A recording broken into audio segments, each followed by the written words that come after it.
വേഗം വരുന്നവനായ യേശുക്രിസ്തുവിന്റെ നാമത്തിൽ ദൈനംദിന അപ്പം എന്ന അനുദിന വചനചിന്തയിലേക്ക് ഏവർക്കും സ്വാഗതം.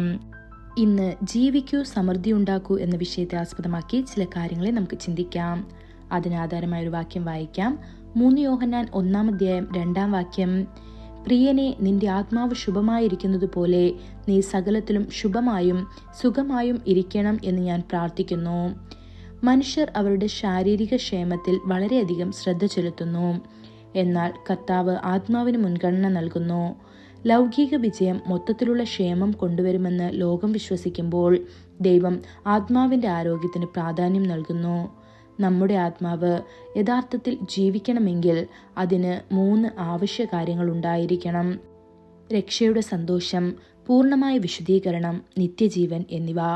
ഇവയുള്ളപ്പോൾ മാത്രമേ നമുക്ക് എല്ലാത്തിലും യഥാർത്ഥത്തിൽ ജീവിക്കാനും അഭിവൃദ്ധി പ്രാപിക്കാനും കഴിയൂ.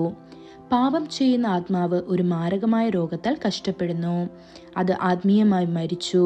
പാപം അതിനെ അടിച്ചമർത്തുന്നു. പാപകരമായ ആഗ്രഹങ്ങൾ രൂക്ഷമാകുമ്പോൾ അവ ഒടുവിൽ പാപത്തിന്റെ ശമ്പളത്തിലേക്ക് നയിക്കുന്നു, അതായത് മരണം.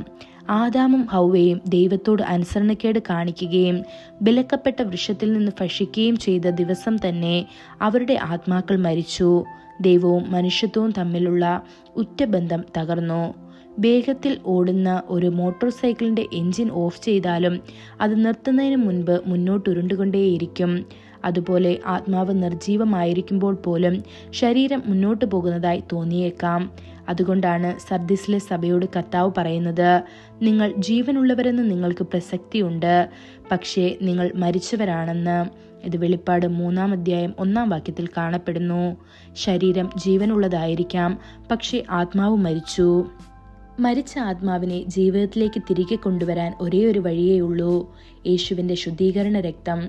നമ്മുടെ ആത്മാക്കൾ പുനർജീവിക്കപ്പെടേണ്ടതിന് യേശുക്രിസ്തു ക്രൂശിൽ തന്റെ ജീവൻ ഉപേക്ഷിച്ച് രക്തം ചൊരിഞ്ഞു. അവന്റെ പുത്രനായ യേശുക്രിസ്തുവിന്റെ രക്തം സകല പാപവും പോക്കി നമ്മെ ശുദ്ധീകരിക്കുന്നു എന്ന് 1 യോഹന്നാൻ 1:7 കാണപ്പെടുന്നു. ഒന്നാമതായി, യേശുവിന്റെ രക്തത്തിൽ നാം കഴുകപ്പെടുമ്പോൾ നമുക്ക് പാപമോചനം ലഭിക്കുന്നു. പിന്നെ സ്നേഹത്തോടെ യേശുവിനെ നമ്മുടെ ഹൃദയങ്ങളിലേക്ക് ക്ഷണിക്കുമ്പോൾ നമ്മുടെ ആത്മാക്കൾ രക്ഷിക്കപ്പെടുന്നു. രണ്ടാമതായി, രക്ഷിക്കപ്പെട്ട ആത്മാവ് പൂർണ്ണമായ വിശുദ്ധീകരണം പിന്തുടരണം. തിരുവെഴുത്ത്, തീക്ഷ്ണമായ പ്രാർത്ഥന, വിശ്വാസം, പരിശുദ്ധാത്മാവ് എന്നിവ കർത്താവിനോടുള്ള ഭയവുമായി കൂടിച്ചേരുമ്പോൾ വിശുദ്ധീകരണം പൂർണ്ണമാകും.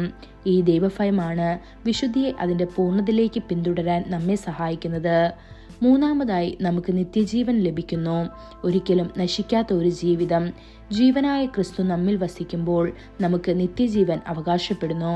നമ്മുടെ പേരുകൾ സ്വർഗത്തിൽ എഴുതപ്പെട്ടിരിക്കുന്നു. പുനരുദ്ധാനത്തിൽ ഉറച്ച പ്രത്യാശയോടെ നാം ജീവിക്കുന്നു. പ്രിയപ്പെട്ട ദൈവമക്കളെ, നാം ക്രിസ്തുവിനോടൊപ്പം എന്നേക്കും ജീവിക്കും. ഈ വചനങ്ങളാൽ ദൈവം നമ്മെ ഓരോരുത്തരെയും അനുഗ്രഹിക്കുമാറാകട്ടെ.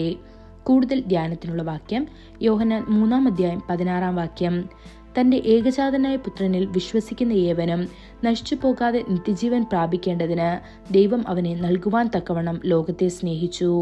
ഇന്നത്തെ ബൈബിൾ വായന രാവിലെ സങ്കീർത്തനങ്ങൾ 51, 52, 53 അധ്യായങ്ങൾ. വൈകുന്നേരം റോമർ 2 അധ്യായം. ആമേൻ.